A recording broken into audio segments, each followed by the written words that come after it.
আজকে রান্না করব সবজি দিয়ে সিদ্ধ মাছ, ঝোল থাকবে। প্রধান উপকরণ বাচা মাছ, তারপরে পাবদা মাছও নিয়েছি দুটো। এখানে পেঁয়াজ কুচি আছে, আলু আছে, আমাদের দেশি আলু, খোলা সমেত নিয়েছি যেহেতু খোলাগুলো খুব সুন্দর লাল।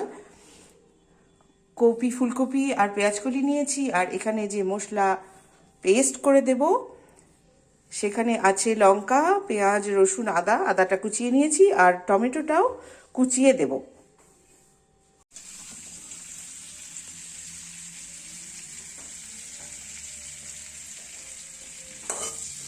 ফোড়ন দিয়েছি তেজপাতা আর জিরে, লঙ্কা দেব না কারণ বাটায় দেওয়া আছে। এরপরে ফোড়নের মধ্যে পেঁয়াজটাও ঢেলে দিচ্ছি। পেঁয়াজটা গ্লেজড হবে, খুব বেশি ভাজা হবে না। মাখনে, আমি রান্নাটা মাখনে করছি, সামান্য মাখনে করছি, যেহেতু মাছটা ভাজবো না সেই জন্য গন্ধ চাপা দেওয়া সব রকম প্রচেষ্টা করছি। এবার এটা গ্লেজড হবে, ততক্ষণটা হতে থাক। টমেটো, রসুন, পেঁয়াজ পেস্ট করে নিয়েছিলাম, সেটা এবার ভাজা হয়ে যাওয়া পেঁয়াজের উপর দেব। আমি খুব একটা মিহি পেস্ট করতে চাইনি, আপনারা করতে পারেন, দরকার নেই খুব একটা মিহি পেস্টে। এবার এইটাকে ভালো করে নেড়ে চেড়ে এটাকে কষাতে হবে, আর কিছুই এখানে কষাতে হবে না, আর সবই সেদ্ধ হবে, শুধু এইটাকে ভালো করে কষাতে হবে। বেশ খানিকটা মশলাটা কষিয়েছি। এরপরে দেব হচ্ছে ভাজা জিরে গুঁড়ো, তারপরে একটু গোলমরিচের গুঁড়ো দেব, আর খুব সামান্য দেব হচ্ছে জোয়ানের গুঁড়ো।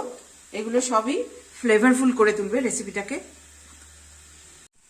এবার সব সবজিগুলো ঢেলে দিচ্ছি।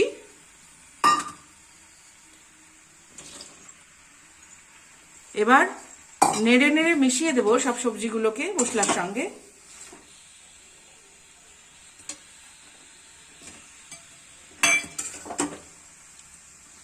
হ্যাঁ, এবার সব নেড়ে নেড়ে সবজিগুলোকে মশলার সঙ্গে মিশিয়ে দিতে থাকবো।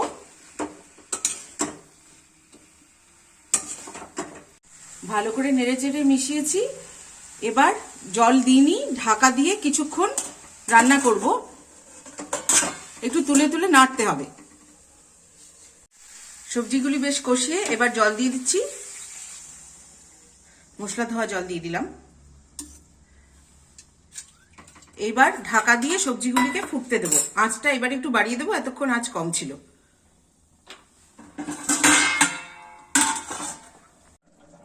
তরকারি 5-6 মিনিট ফুটেছে। এবার ঢাকনা খুলে মাছ দেব।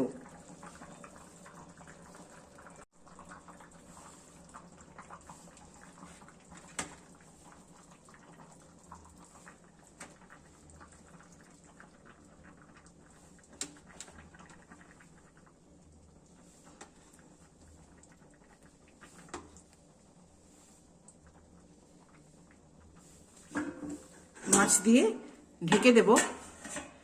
এটা ফুটে সেদ্ধ হবে। সাধারণত 10 মিনিটেই মাছ সেদ্ধ হয়ে যায়। প্রায় 12 মিনিট ফোটার পরে ঢাকনা সরিয়ে নিচ্ছি। মাছ সেদ্ধ হয়ে গেছে।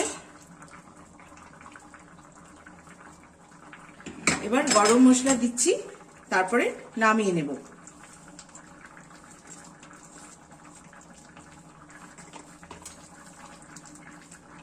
এই আমার মাছের স্যুপ তৈরি।